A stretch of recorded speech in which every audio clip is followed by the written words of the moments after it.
gracias. Vamos a despedir a nuestros invitados de honor y solo 3 minutos para iniciar.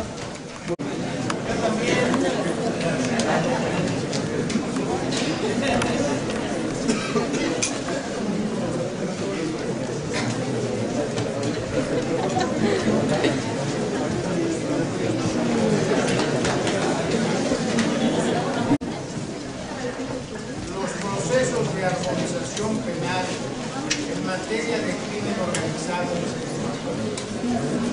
Para muchos, ocupan esos lugares vacíos, por favor, no se van a ir, a lo mejor están ya listos en la plaza para la graciosa huida y no la emotiva entrega. Vengan a montar a la plaza, vengan a montar a la plaza.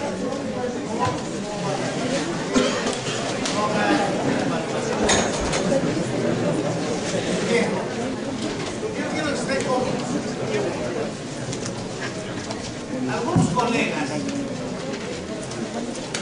me preguntaron por qué este primer tema tan sui generis de Centroamérica, en donde sin duda se hablará de lo que se señala ahí, armonización en materia de crimen organizado en Centroamérica.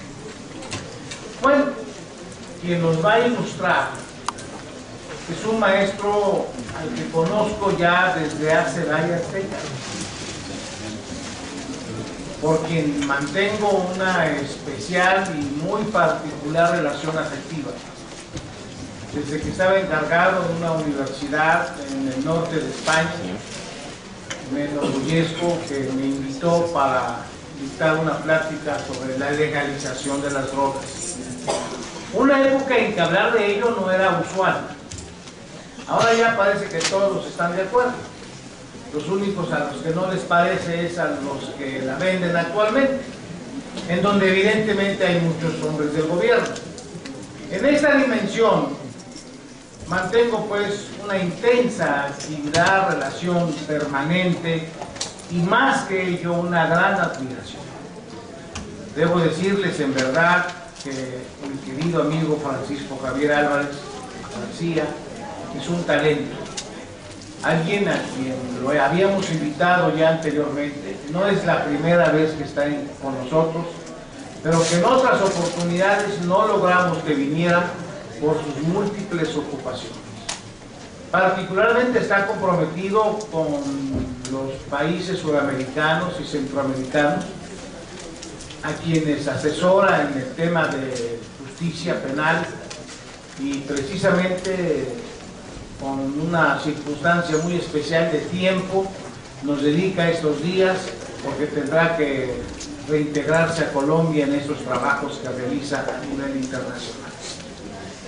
El maestro Francisco Javier Álvarez es actualmente un punto fundamental del derecho penal en España, alguien que sin duda convoca y reúne, es una voz autorizada, y en la Universidad Carlos III, donde se desempeña, una de las universidades más nuevas de España, que antiguamente fue un cuartel militar y que gracias a esa transformación tan importante en el campo de la democracia, eso que fue un cuartel ahora es sin duda una institución académica de primer orden.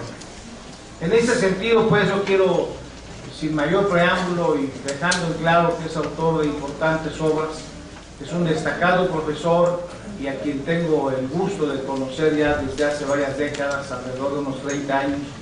Siento pues por Francisco Javier un gran orgullo de que nos haga el favor, como ya lo señalé desde su inicio, con la mayor voluntad en cuanto a su tiempo se lo permite, el estar con nosotros y quien nos va a obsequiar esta conferencia. Solamente, Francisco Javier Álvarez, sé bienvenido más a esta tu casa, donde se te recibe como siempre con los brazos abiertos. Muchas gracias.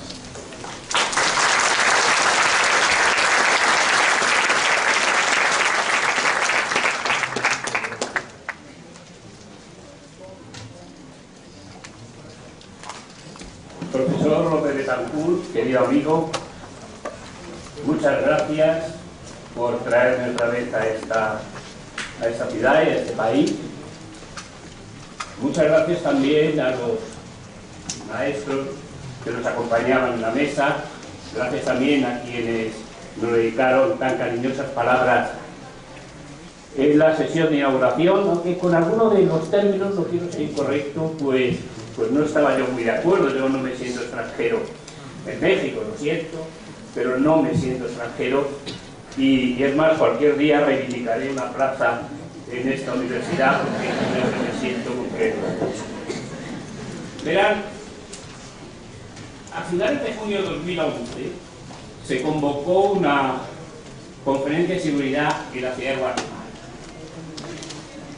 que es la conferencia internacional más importante, sin duda, que se ha realizado nunca en la región. Es una conferencia a la que acudieron representantes de todas las potencias mundiales, de todas al más alto nivel, con presidentes de Estado, presidentes de gobierno o ministros destacados de los gobiernos. La razón era muy sencilla. La mitad de Centroamérica, al menos, estaba aquí. Las cifras apoyan esta valoración que acabo de efectuar, incluso las cifras actuales. Honduras, la parte norte de la región, Honduras es el país más peligroso del mundo. Presenta cifras de 33, 34, 83, 84, 85 homicidios por 100.000. Solo son comparables con zonas de guerra. El Salvador, hasta marzo del pasado año, estaba presentando unas cifras similares a las de Honduras, incluso con una tendencia a superar. Solo un pacto que efectuó, fíjense, un pacto entre el gobierno y las maras, un pacto entre un Estado soberano y unas bandas de criminales, lograron disminuir las cifras de homicidios a la mitad. Obviamente, a nadie se le escapa que un pacto entre un Estado y una banda de criminales tiene mucho de inmoral en su fundamento y tiene mucho de fragilidad en su desarrollo y tiene mucho de chantaje en su futuro. Guatemala también planteaba unas cifras que llegaban a los 50, y justamente casi un mes antes de que nos reuniéramos en Ciudad de Guatemala a discutir el problema de seguridad en Centroamérica, hubo un acontecimiento que golpeó fuertemente a la región. Se trató de que unos zetas mexicanos entraron por la frontera norte de Guatemala hacia la región del Petén y se acercaron a una hacienda. Su propietario estaba extorsionando, no se encontraba allí, pero sí hallaron a 27 jornaleros, mujeres, hombres y algunos niños, a los que procedieron a decapitar después de algunas salvajadas. Fíjense, esto con ser gravísimo, de duda cabe ese acontecimiento, a mí se me representó menos grave que el análisis de lo que ocurrió 2 días después. El presidente de Guatemala, en aquel entonces el señor Álvaro Colón, no tuvo más remedio que desplazarse a aquella zona para que hiciera presencia del Estado. Pero únicamente se atrevió a ir rodeado de una unidad militar, que por la noche rodeó el hotel en el que se alojó. Y eso, entre otras cosas, era reflejo de algo muy sencillo. El Estado guatemalteco no controlaba el territorio del país donde ejerce su soberanía. Es decir, en el mismo territorio hay 2 fuerzas que están compitiendo por el control del territorio. Uno de ellos el Estado y otro Bandas.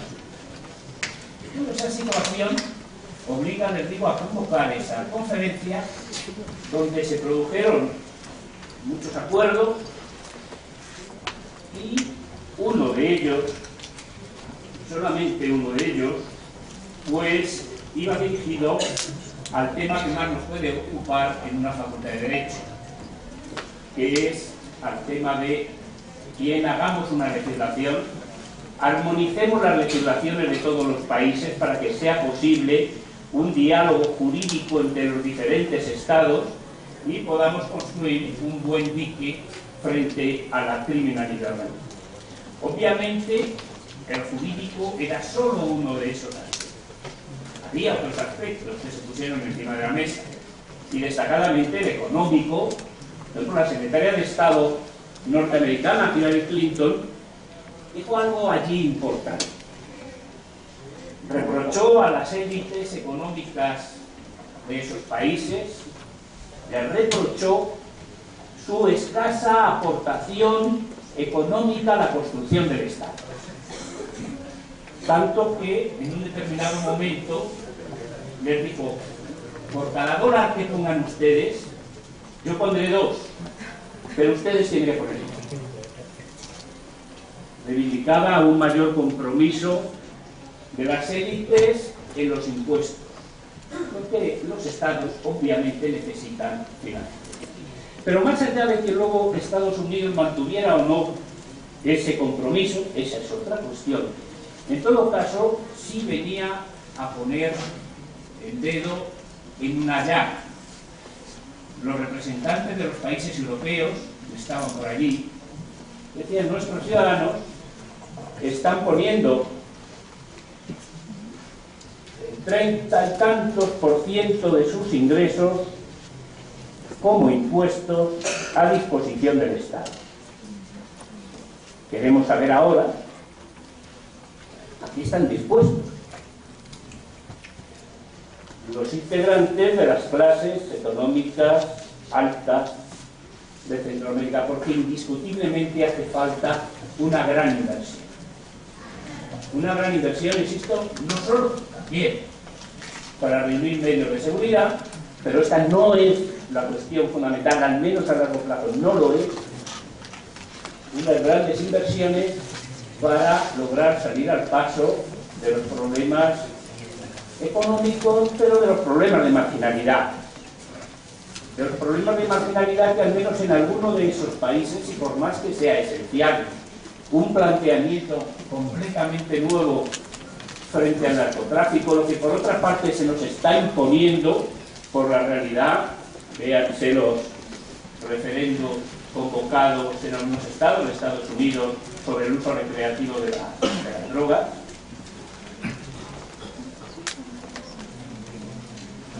Pero lo que es importante, al lado de eso, es tener en cuenta que la delincuencia no se alimenta exclusivamente del narcotráfico y que la criminalidad organizada no se va a acabar cuando se acabe una hipotética legalización del tráfico de drogas, porque se han creado, y en algunos de estos países centroamericanos es evidente, se han creado sociedades completas, al margen, con escalas de valores, con escalas normativas completamente distintas. Y eso no se puede atacar únicamente con más seguridad, con más represión, con más poder. Y de ahí también que en esa conferencia se planteara la necesidad de acudir a y de realizar esfuerzos económicos importantes. Todo lo demás no será efectivo. Podrá contener, pero desde luego no acabar con el problema. Y tanto es así que algunos de los países centroamericanos que mejor están, me refiero a Nicaragua, desde ese punto de vista, me refiero a Nicaragua, me refiero a Costa Rica, me refiero a Panamá, están manejando unas tasas de homicidios del 21, en el caso de Panamá, inferiores, muy inferiores en el caso de Costa Rica o en el caso de Nicaragua, un 12, un 8, pero que están viendo que tienen que realizar cada vez mayores esfuerzos para mantener eso. Y están viendo además que ya han dejado de ser meros países de tránsito, que se están creando mercados interiores. Entre otras razones, porque, como saben, los traficantes ya han dejado de pagar con dólares a las personas que colaboran con ellos para realizar el tránsito del narco por esos países. porque en México se les ha apretado, se les han dificultado las cosas y entonces lo que hacen es pagar con droga. Y al pagar con droga, o ellos se crean mercados donde puedan realizar esa sustancia o sencillamente se quedan sin el contravalor de los servicios que ellos han prestado. Es decir, las condiciones son malas y, a mi modo de ver, empeorarán. Empeorarán si no se lleva a cabo una política integral. Insisto que esa no es solo de seguridad. Hay más puntos que tocar en ese punto. En todo caso, algunas personas se nos encomendó que lleváramos a cabo la siguiente tarea: la de armonizar la legislación penal de los países centroamericanos, parte del Caribe, República Dominicana, en materia de criminalidad organizada. Y me hicieron el gran honor de designarme a mí para dirigir ese trabajo. ¿Con qué nos encontramos? Nos encontramos con un caos de legislación. Miren, es curioso que casi todos los países del mundo han firmado los grandes instrumentos internacionales que se requieren, ya sea el crimen organizado, ya sea los derechos humanos, ya sea lo que sea. Se firma todo. Se firma todo porque eso no cuesta dinero. Se firma todo porque eso no cuesta esfuerzo. Pero luego cuando llega el momento de decir, bueno, ¿y usted qué ha hecho? ¿Usted qué ha hecho, por ejemplo, en relación a la Declaración Universal de Derechos Humanos que firmó hace ya bastantes años?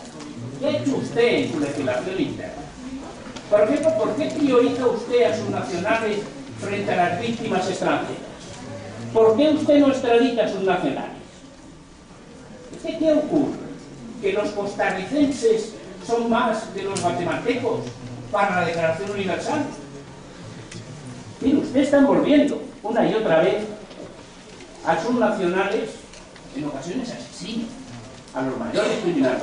Les envuelve la bandera nacional y, sin embargo, se olvida de las víctimas, que tienen, según esa Declaración Universal, que todos aplauden y que conmemoran una vez al año, tienen un valor tanto. Pues bien, nos encontramos con un montón de códigos penales, cada uno tiene origen distinto, remendados. Unos tenían origen español, la mayoría, había alguno con antecedentes franceses, pegados cosas que se habían traído de Estados Unidos, añadidos ocurrencias, de tal forma que no existía y no existe en buena medida una legislación moderna para hacer frente desde el punto de vista exclusivamente jurídico al crimen organizado, y que, por el contrario, se dejaban agujeros así dentro de la legislación por donde pasaba todo eso. Y hablamos de 7 códigos penales. No digo nada cuando nos encontramos con estados que tienen decenas de códigos penales, donde estos problemas se multiplican, obviamente, hasta el infinito. Hasta el infinito. Nosotros quisimos partir de 2 conceptos para atacar la armonía. En primer lugar, de una reconceptualización. Una reconceptualización que se refería o que se refiere a lo siguiente. ¿Cómo es posible? ¿Cómo es posible que la criminalidad organizada esté llevando a cabo crímenes tan horrendos? Porque podemos comprender desde muchos puntos de vista la gran ambición o la codicia, el deseo de llevarse decenas de miles de millones de dólares, de blanquearlo con la ayuda de los grandes bancos internacionales. Todo esto se puede comprender. Pero el que descuarticen a personas, el que las decapiten, el que primero les inflijan todo tipo de castigos físicos y morales, esto ya no es fácil. Esto ya no es fácil de comprender y tampoco sirve a su fin. Y puede servir a sus fines el torturar a una persona para que confiese lo que sea, para que dé determinada información. Pero ¿por qué con 74? ¿En qué sentido tiene? ¿Cómo se ha llegado a esa deshumanización? ¿Qué es lo que hay?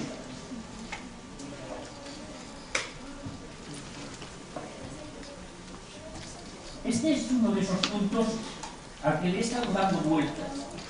¿Cómo se puede llegar a esa situación? Le he estado dando vueltas años y una obra referida a la Segunda Guerra Mundial en el Oriente, en Japón, pues me echó un poco de luz.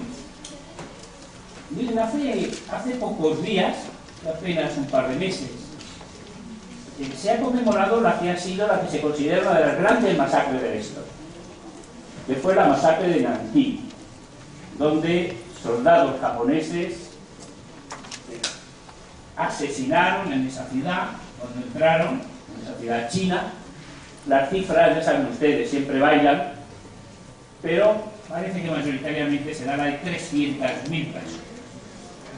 Pero no solamente asesinaron a 300.000 personas, mujeres a las que habían en vientres, estaban embarazadas para sacarles el feto, niños que tiraban a lo alto y les esperaban abajo con la bayoneta.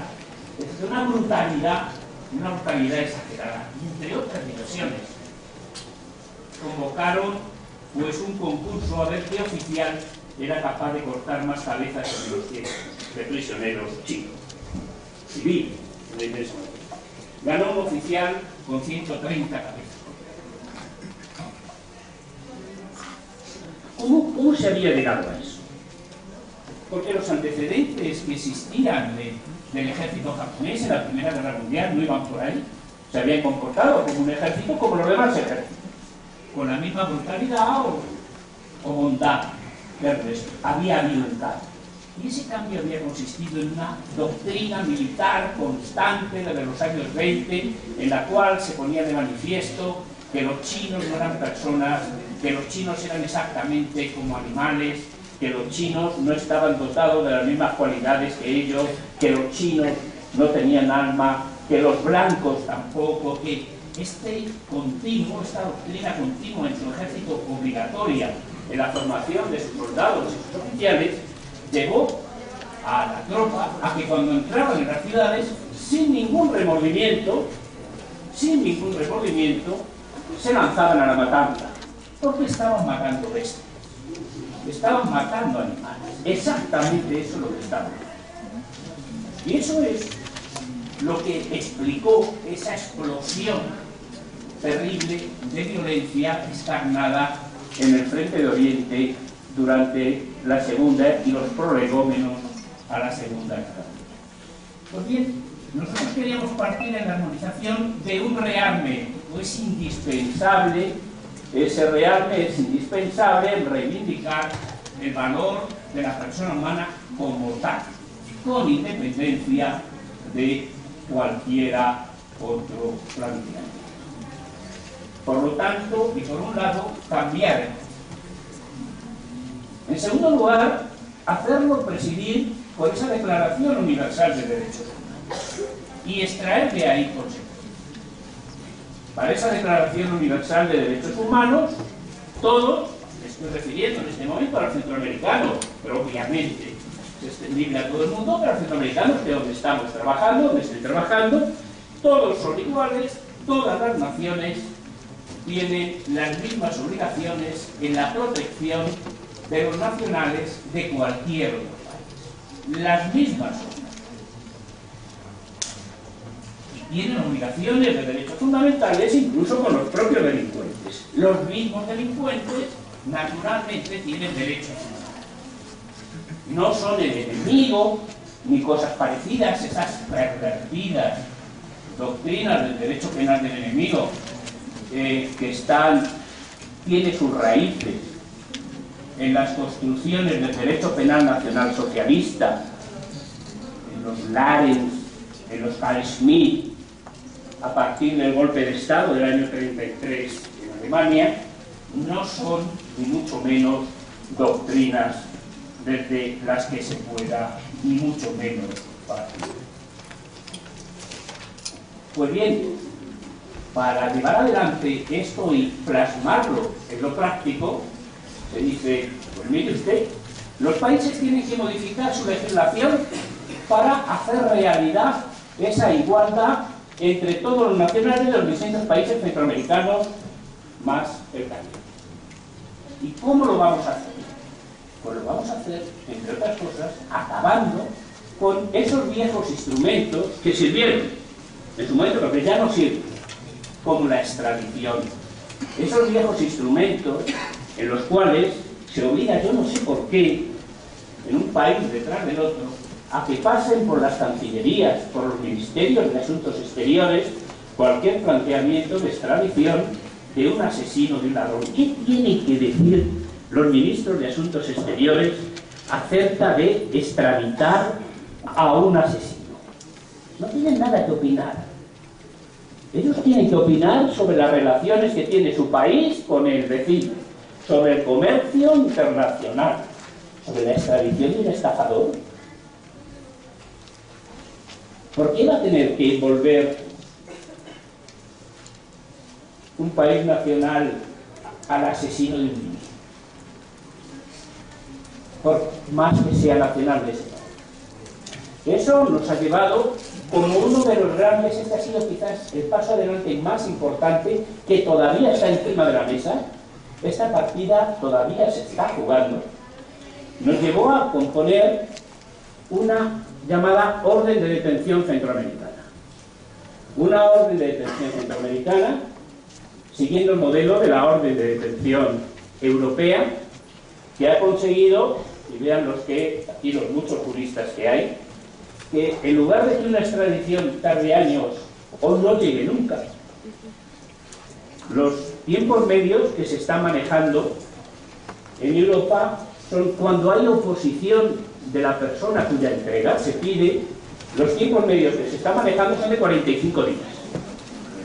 Comparen. Y si no hay oposición, esa entrega se puede producir en un par de semanas. Y no ha tenido consecuencias. Ya. Hay algún país, y eso que todavía no se ha firmado ese convenio, pero llevamos 3 años trabajando, hay algún país que ya ha modificado su propio texto constitucional, porque no pocos textos constitucionales prohíben la extradición de los nacionales. Pues ya se ha modificado la Constitución. Por ejemplo, en Honduras, en algún otro país, por ejemplo, Costa Rica, se está planteando exactamente lo mismo. Eso sí da un paso en esa dirección de la Declaración de Derechos Humanos, eso es, sí es hacerla posible más allá de la realización de actos festivos. Nosotros, en definitiva, lo que queremos hacer es armonizar jurídicamente lo que los delincuentes ya han armonizado por su cuenta. Todos los delincuentes, por su cuenta, ya han armonizado sus comportamientos delictivos en el sentido de que los llevan a cabo a este lado o a aquel otro de la frontera. Y sin embargo, nuestras unidades policiales se tienen que parar a este lado de la frontera. Y no encuentran la suficiente colaboración en muchas ocasiones a los lados.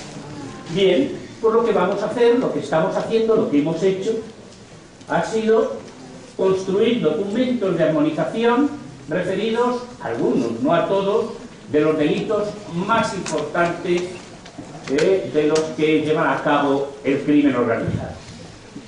El narcotráfico, la trata de personas, compra de funcionarios, etcétera, etcétera. Hasta 10 documentos en los que se dictan directrices a los cuales los Estados se tienen que sujetar en la construcción de su legislación. Y es que cuando hablamos de cooperación internacional, claro, un escollo muy importante es, entre otros, el siguiente. ¿Cómo ha efectuado usted la tipificación de esta figura? Porque claro, cuando se pide la cooperación internacional y se dice de un Estado a otro, tráiganme a este, que ha realizado este delito, cuando se entra en el análisis del tipo, en muchas ocasiones el país reclamado dice, no, no, mire, es que eso no es mi delito. El delito que usted dice que no es mi delito. Y por lo tanto no voy a poder cooperar con usted. Por eso hemos dicho, no, no, mire, ustedes construyan el delito como les parezca más oportuno. Pero en su construcción tienen que respetar esta estructura esencial en los elementos típicos, necesariamente. Y además, tendrán que incorporar estos tipos agravados, estos tipos superagravados, estos atenuados, que luego ustedes quieren incorporar más, llevados por su bondad. Pues bendito de Dios, vamos a hacer lo que le parezca más oportuno si cree que hay que tratar con mano de terciopelo a estos criminales. Hágalo, usted es soberano. Pero deme una estructura esencial, idéntica en todos los códigos penales centroamericanos para una buena cantidad de figuras delictivas. Eso me va a permitir moverme. Eso va a permitir que en ese nuevo instrumento que termina con la extradición, en esa orden de detención, la comunicación ya no vaya del juez a su ministro de Exteriores para que éste se ponga en comunicación con el otro ministro de Exteriores, para que éste a su vez consulte con el de Justicia, para que éste luego hable con el otro y luego vuelta a empezar en un baile, en un rigorón, que lo único que hace es impedir la cooperación internacional. No, lo que se establece es la comunicación entre jueces. Claro, algunos decían, oiga, es que hay algunos países de los jueces que yo no me fío. Bien, me parece bien. Yo tampoco de todos los jueces. Tampoco me fío. Y de luego yo no me fío de todos los jueces españoles de Roma, porque les conozco. Pero eso nos va a ocurrir exactamente a todos. Es un problema de implementar un instrumento y que éste eche a andar. Que este instrumento eche a andar, y es lo que nos va a empezar a dar bazas y nos vamos a empezar a adelantar a los criminales.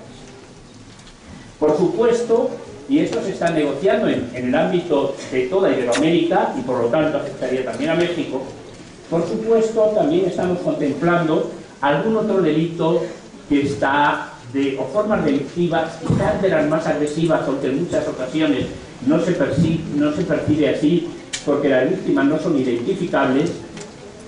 Otros delitos que únicamente se pueden perseguir en lo internacional y teniendo en cuenta exigencias internacionales. Me refiero a la ciberdelincuencia, me refiero al ciberdelito en sus mil variedades. Son delitos para los cuales esos conceptos que se enseñan en las facultades, que a mí me enseñaron, que ustedes supongo que también, del lugar de comisión, del delito, del momento de comisión, ya no valen. Son delitos que se cometen en el ciberespacio.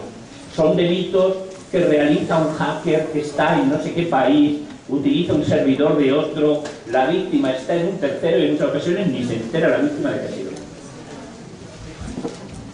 Todos estos instrumentos nos permitirán, creemos, atacar de forma más fácil y más contundente el delito. Pero eso además hemos querido hacerlo de la siguiente manera. Y con pocas palabras más termino para no hablar. Miren, una de las cosas que más dolores de cabeza me ha levantado ha sido el enfrentarme a la lectura de tipos penales interminables. Hay códigos penales que tienen preceptos que duran páginas y páginas, que uno ya lleva casi 40 años dedicados al estudio del derecho penal con mayor o menor fortuna, pero que desde luego he leído muchos preceptos que no entiendo nada de lo que dicen. No sé por dónde empezar ni por dónde cortar. Son preceptos en los cuales, además, en muchas ocasiones se refleja la pedantería de los que los elaboraron, que parece que querían entrar en una carrera en la que demostrar lo cultos, los inteligentes y los másteres en el extranjero que habían hecho. Y al final, lo que terminan logrando son tipos de imposible aplicación. y además vulnerando un principio democrático esencial. Mire usted, los códigos están hechos para los ciudadanos. Ya sé que la ley se aplica a pesar del desconocimiento.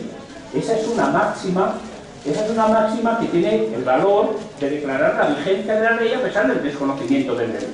Pero desde luego hay una condición de eficacia. Si el derecho no se conoce, difícilmente se puede aplicar. Si no se realizan esfuerzos para que se conozca el derecho, el fracaso de esa ley está garantizado. En naciones en las que hay unas comunidades indígenas especialmente abundantes, nos encontramos en no pocos casos en comunidades indígenas que no manejan el idioma español común de la misma forma que nosotros lo hacemos. Nos encontramos numerosas personas que no tienen una accesibilidad clara al contenido de las normas, pero además a los que se les dificulta precisamente con ese lenguaje pedante que no tiene que ser utilizado en la elaboración de las normas penales. Por ello, nos hemos empeñado en la elaboración de esos documentos de armonizadores en utilizar estructuras muy básicas, estructuras delictivas muy elementales que conocemos todos. Tipos básicos, como les decía, tipos agravados, con una correlación de números, párrafos cortos, huyendo de lo subjuntivo, expresando la más regla y utilizando el lenguaje ordinario.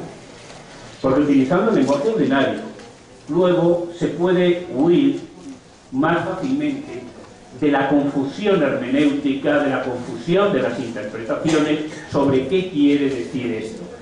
Los textos penales tienen que utilizar el lenguaje de la calle. Solo estará justificado un lenguaje muy técnico referido a determinados sectores de la actividad comercial, económica o ciudadana, a los cuales, por otra parte, llegan muy pocos grupos de población y a los que se les supone con una educación muy superior, pero la suficiente para entender ese lenguaje mucho más técnico. El resto no lo debe hacer así, el resto debe utilizar este otro lenguaje más sencillo, este otro lenguaje más avanzado. Ciertamente es un proceso en el que habrá problemas. Quizás cuando arrancaron las reuniones para llegar a estos acuerdos, y seguramente los esfuerzos importantes se realizaron delante de botellas de ron y al lado de las piscinas. Era fundamental hablar mucho, convencer mucho para lograr algo. Y es que, aún tratándose de documentos de armonización, en las primeras reuniones, cada uno de los representantes de los estados querían que se armonizara de acuerdo con su propio derecho. Dicen, no, esto no es así. Esto es, y de lo que se trata es de otra cosa. Es de encontrar elementos comunes. Y además elementos comunes que estén adecuados a la moderna criminalidad. En muchas ocasiones sacaban el convenio de Palermo y había que decir, este convenio, nuevamente la directriz internacional de primera magnitud, etc., sin embargo se hizo pensando en la criminología de los años 80 y 90. Referido, por ejemplo, a las asociaciones ilícitas, estaba pensando en las películas de mafiosos, con estructuras claras, un jefe, las familias, no sé qué, pero es que esto ya no es así desde hace años. La transitoriedad en las asociaciones ilícitas es además garantía de la permanencia de esas asociaciones ilícitas y de una mayor operatividad en la consecución de sus objetivos.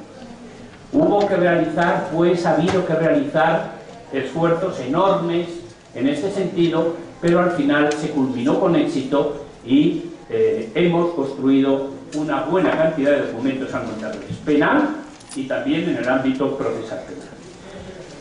Ahora hemos comenzado un proceso que es apasionante, que es ir con esos documentos, fíjense, ir funcionarios extranjeros, pónganlo todo esto en la pizarra, ir unos funcionarios extranjeros de una organización internacional, acudir a un país reunir a la Comisión de Justicia del Parlamento, que sea, y hacerles una auditoría de su legislación y decirle: esto lo tienen que cambiar, esto está mal.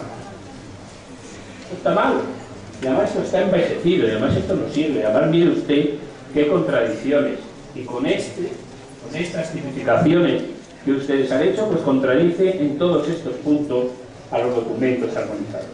Les puedo decir que hasta el momento solo hemos visitado un país, haciendo esta, si me permite, lo llamaría auditoría, que ha sido República Dominicana, donde se nos ha recibido con la máxima atención la Comisión de Justicia en pleno, la Fiscalía, la Corte Suprema, y han tomado nota y nos han pedido en alguna ocasión incluso que les proporcionáramos las nuevas redacciones de los textos que ellos tenían que modificar. Es decir, mejor recibimiento imposible. Tenemos ahora, dentro de unos días, que aterrizar en Costa Rica, que es para nosotros un punto importante por el significado de Costa Rica pero en principio el espíritu es el mismo. Quiero decir con esto, en Centroamérica se está realizando un esfuerzo importante. En el ámbito legislativo no nos cabe duda de que van a dotarse de instrumentos jurídicos lo suficientemente potentes para, yo le digo que para triunfar, no soy tan optimista, y porque además les digo, hace falta el cambio de condiciones económicas y sociales, etcétera, pero por lo menos sí para hacer frente de manera más o menos exitosa al crimen organizado en Centroamérica. Muchas gracias, maestro. Muchas gracias, señores. Continuando con nuestra organización, voy a rogar al señor doctor Everardo Moreno Cruz, egresado de nuestra facultad, donde es docente hace 40 años, quien ha desempeñado numerosos cargos públicos, secretario de la Delegación Política del Distrito Federal en Álvaro Obregón, secretario auxiliar de la Presidencia de la República, secretario particular del secretario de la Presidencia, jefe del Departamento de Compras de la Comisión Federal de Electricidad, asesor en asuntos jurídicos de la Secretaría de Marina, secretario de la Contraloría del Gobierno del Estado de Oaxaca, asesor jurídico del subsecretario de Inspección y Ejecución Fiscal de la Secretaría de Hacienda, asesor jurídico de la Dirección General del Infonavit, magistrado unitario supernumerario de los tribunales agrarios, oficial mayor del Tribunal Superior Agrario, fiscal especial para la atención de delitos cometidos por servidores públicos previstos en leyes especiales, subprocurador general de la República y sin duda doctor en Derecho de nuestra institución, donde actualmente imparte cátedras. Le voy a rogar al maestro Moreno Cruz tenga la bondad de sus comentarios en relación a la conferencia del maestro Álvarez.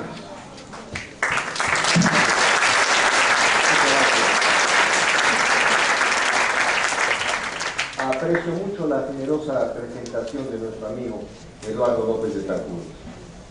Qué interesantes las ideas expuestas por el señor doctor Francisco Javier Álvarez García. El doctor Álvarez García es un destacado maestro egresado de la Universidad Complutense, allá en Madrid, actualmente profesor en la Universidad Carlos III. La armonización de las normas penales refleja y tiene una gran importancia. Él ha participado y expuso ideas de lo que se ha podido avanzar y de lo que se está haciendo en Centroamérica. Es interesante señalar que apenas el pasado 21 de febrero en El Salvador se realizó la conferencia de ministros de justicia de países iberoamericanos hace unos días, en donde precisamente se trató este tema. Lo decía el maestro, y lo podemos decir que nosotros lo vivimos. En nuestro gran país tenemos 33 códigos penales y tenemos también el mismo número de códigos de procedimientos penales. Es necesario hacer una unificación. De ninguna manera esa unificación va a significar, estoy hablando de México, pérdida de soberanía para las entidades federativas. Somos, lo dice la Constitución General de la República, nuestra Constitución de 1917, una república democrática, representativa y federal. La característica de ser precisamente una república federal nos hace que cada una de las entidades del país pueda tener su propia legislación y sus propias normas.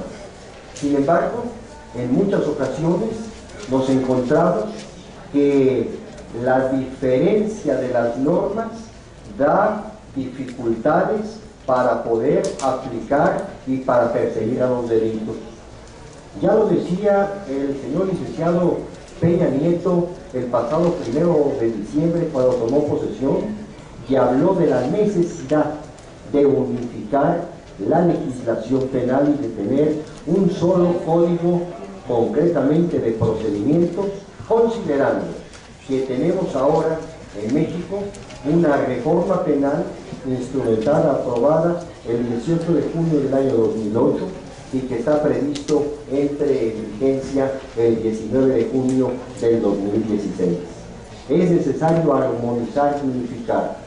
Qué interesantes los números y los datos que exponía el señor doctor Álvarez García cuando mencionaba cómo es que ahora muchos países centroamericanos han dejado de ser países de mero tránsito para convertirse en países de consumo. Lo mismo ha sucedido en México.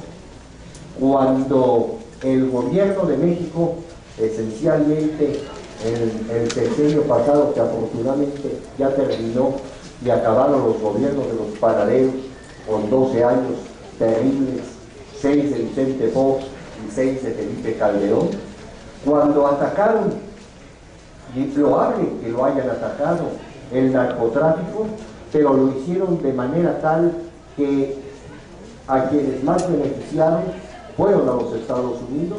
La droga comenzó a quedarse en México, y lo grave es que quedó a quedarse en México para pagar los trasiegos y para pagar las operaciones de siembra y de distribución de narcóticos. Y lo más grave es que esa droga que se quedó en México ha provocado, lo cual es realmente preocupante, que se eleve el consumo entre los jóvenes, que se haya elevado el consumo de estupefacientes entre la población juvenil. Entonces, el contemplar estos problemas tienen que mirarse desde un punto de vista global e internacional. Lo decía el señor doctor Álvarez García, cuya plática estamos comentando. Es necesario que se implementen distintas medidas que vayan más allá de la mera persecución de los delitos, sin que obviamente esta persecución de los delitos deje de realizarse. Pero es necesario, es imprescindible que se pueda hacer de esa forma. Armonizar la legislación penal nacional es fundamental. Buscar en esa armonización y en ese problema también que se ha planteado, la unificación de las policías, es un tema esencial.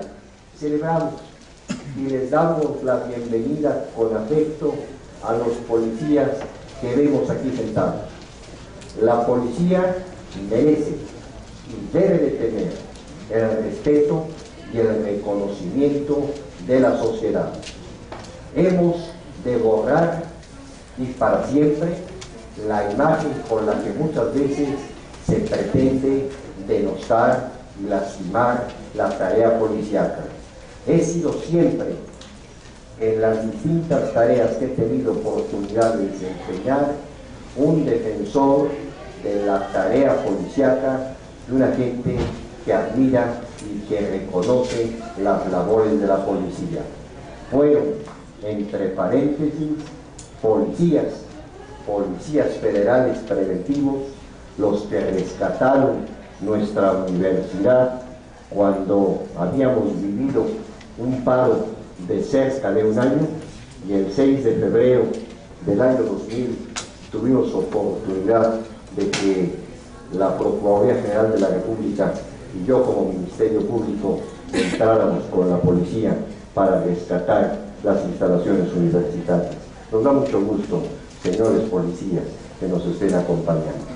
La unificación entonces de la legislación de las policías es necesaria para poder tener con mandos únicos mejores y mayores resultados en el combate de la delincuencia. Decía el doctor, el conferencista Álvarez García, cómo es que nos encontramos en muchas ocasiones en los códigos penales, tipos penales, descripciones penales largas y que pareciera se redactan con el ánimo de no ser captadas y entendidas. Es necesario darle claridad al derecho, es necesario darle en esa armonización y en esa claridad el empeño y el propósito de que sea accesible y entendible para todos. Necesitamos y requerimos los abogados tener la preparación y tener la capacidad para poder, con el nuevo procedimiento penal que se va a implementar a nivel federal dentro de unos años y que tiende no solamente a la realización de los juicios orales como se le ha querido identificar, sino a modificaciones sustanciales en todo el procedimiento, darle sin perder el respeto de los derechos humanos que ahora tienen a raíz de una reforma constitucional del 2011, jerarquía constitucional, darle a los procedimientos penales la agilidad y la celeridad que son necesarias. El artículo 20 constitucional, lo sabemos todos, que señala las líneas generales que deben de tener los procesos penales, marca cuáles son los principios que deben de normar el proceso penal, como son la inmediatez, la publicidad, la continuidad, la contradicción, para que el ejercicio de la función de las procuradurías, procurando y persiguiendo delitos, el ejercicio de la tarea policíaca, persiguiéndolos y siendo un auxiliar del Ministerio Público, pero también en un momento determinado un agente que pueda, un individuo, una institución que pueda iniciar esa persecución delictiva, disponga de los mayores elementos y no sean solamente los delincuentes los que puedan estar disponiendo de esas prerrogativas que muchas veces solamente sirven para entorpecer la administración de justicia. Es entonces que se necesita una transformación como se está planteando y que lo que señala, lo que ha señalado, lo que ha mencionado el doctor Álvarez García es fundamental. Encontrar la armonización del derecho en cuanto a distintas latitudes y en cuanto a México, una armonización a propósito de las distintas legislaturas locales. Los procedimientos de extradición, como señalaba el conferencista, han de ser y debemos de buscar que sean más ágiles, que en la medida, porque los tratados internacionales así indican, que para que pueda caber la extradición es necesario que el delito que se persigue en un país sea también considerado en el país a donde se está solicitando el movimiento del presunto responsable, exista esa armonización para lograr una mayor celeridad. Es a ustedes, jóvenes alumnos de esta Facultad de Derecho, de América las más antiguas, de América de las más importantes y de México la de mayor prestigio.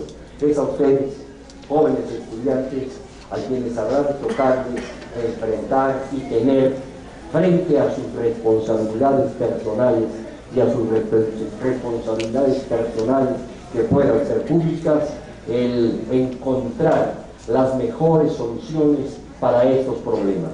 Necesitamos el vivir en paz, el convivir armónicamente, y no mirarlo eso como algo lejano, sino mirarlo eso como algo de muy difícil realización, quizás, como dijera Steiner, filósofo del derecho, tan de difícil realización como la materialización de la justicia, cuando decía que la justicia es para los navegantes la que orienta, como la justicia es para los abogados como una estrella polar, orienta, aunque nunca pueda desembarcarse.